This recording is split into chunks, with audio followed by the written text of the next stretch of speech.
শীতকালে সকালে ঘুম থেকে উঠলেই আপনার কি হাঁচি হয়, নাক জ্বালা করে? অনেক নেজাল ড্রপ লাগিয়েছেন, ডাক্তার দেখিয়েছেন, তাও ঠিক হয়নি? আপনি তাহলে একদম ঠিক জায়গায় পৌঁছে গেছেন। চলুন ভিডিওটা শুরু করা যাক।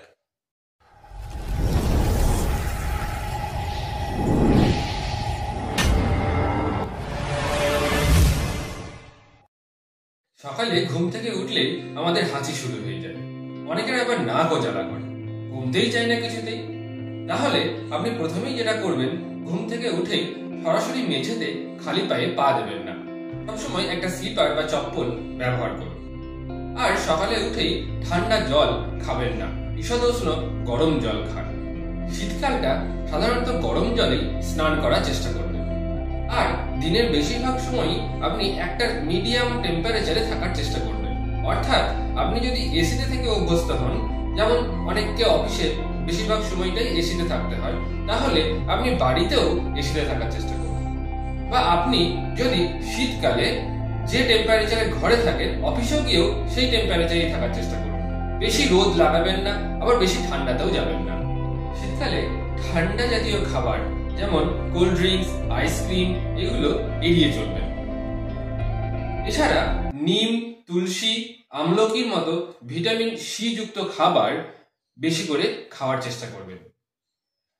শীতকালে সাধারণত ওয়েদার খুব শুষ্ক থাকে, তাই অনেক সময় ধুলো ভরে থাকে।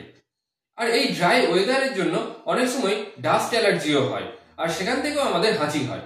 তাই যখন সকালেই ঘুম থেকে উঠবেন, চেষ্টা করবেন মাস্ক পরে নিতে। আর সকালে ঘুম থেকে ওঠার পর সরাসরি ঠান্ডা জল মুখে লাগাবেন না, নাকে তো নয়ই। যদি জল লাগাতে হয় তাহলে আপনি গরম জল সেবন করবেন বা গরম জলে মুখ ধোবেন। আর সাথে যদি সকালে উঠে কিছু ফ্রি হ্যান্ড এক্সারসাইজ করতে পারেন, তাহলে দেখবেন এই সমস্যা বেশ কিছুটা কমে যাবে। তবে অবশ্যই অ্যান্টি অ্যালার্জিক মেডিসিন সঙ্গে রাখবেন। যদি দেখেন যে খুব সমস্যা হচ্ছে, তাহলে চিকিৎসকের পরামর্শ মতো অ্যান্টি অ্যালার্জিক ড্রাগ নিতে কিন্তু ভুলবেন না। অনেককে সপ্তাহে একটা বা দুটো অ্যান্টি অ্যালার্জিক ওষুধ নিতেই হয় এই শীতকালে। আর কোন বিষয়ের উপর ভিডিও পেতে চান কমেন্টে জানাতে ভুলবেন না। আর ভিডিওটি ভালো লাগলে, যদি মনে হয় আপনার কোনো উপকারে লেগেছে, তাহলে লাইক ও শেয়ার করার অনুরোধ রইল। আর এরকম ভিডিও আরো পেতে চাইলে চ্যানেলটি সাবস্ক্রাইব করবেন। ভিডিওটি দেখার জন্য